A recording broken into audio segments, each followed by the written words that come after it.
আর একটা পুরুষ হয় বলে ওর কাছে হ্যালো মেয়ে সাহায্য করতে টরতে যায়, এটি শুনছি আমি।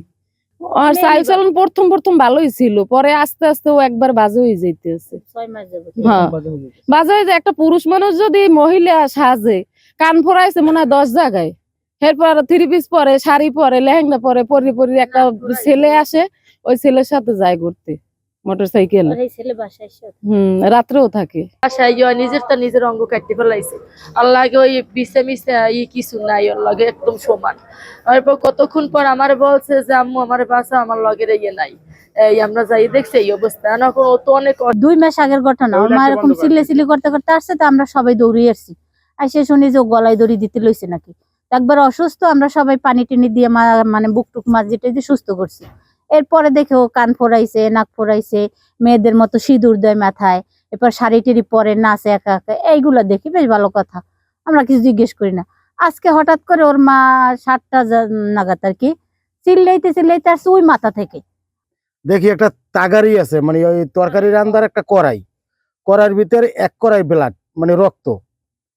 আমি ওই রক্তটা দেখিয়া, ওর আবার একটা লঙ্গি পরা, লঙ্গিটা আর কি সামনে জাগানো।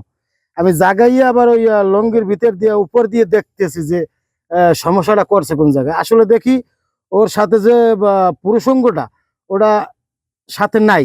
আরো কয়েকবার মানে আপনার গলায় দড়ি দিতে গেছে বা ওই হাত কাটছে, আরো অনেক কিছু, মানে ও নিজে নিজে অনেক কিছু করে।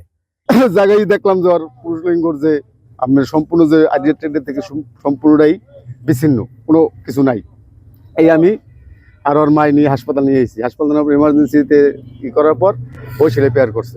আচ্ছা, ওর নাক ফোড়ানো কেন বা হাতে মেহেদি? ও নাক ফোড়ানো কারণ হইলো ওই হিজলাদের সাথে, ওই হিজলা কলোনি আছে আমাদের ওই বঙ্গবন্ধু শতবর্ষতের ওই জায়গায়, ওই সাথে মানে মোটামুটি 2 মাস ধরে ওই হিজলার সাথে বেশি জর্জরিত।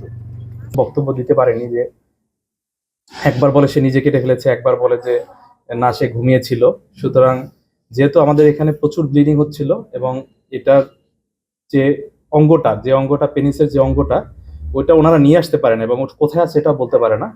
সাথে টেস্টিকল, যেটা জানেন যে আমাদের 2টা বিচি থাকে, সেই টেস্টিকলটাও আমরা পাই নাই। টেস্টিকল প্লাস পেনিস কোনোটাই নাই। সুতরাং আমরা ওইভাবে ওইটাকে পেঁচিয়ে আমরা পরবর্তী হায়ার চিকিৎসার জন্য অতি দ্রুত শেরেবাংলা মেডিকেল কলেজ বরিশালে রেফার করি। এই যে মানে তার প্রসঙ্গ কাটা হয়েছে, এতে আসলে তার কোনো সাইড এফেক্ট হবে কিনা বা? হ্যাঁ, সাইড এফেক্ট তো আপনার অবশ্যই আছে, কারণ এটা একটা ঝুঁকিপূর্ণ। আপনারা তো সবাই বুঝছেন যে কারণ পিনাইল অঙ্গে অনেক বেশি ব্লাড সাপ্লাই থাকে। সুতরাং যখন কাটা গেছে, অনেকগুলো আর্টারি, অনেকগুলো ভেইন কাটা গেছে।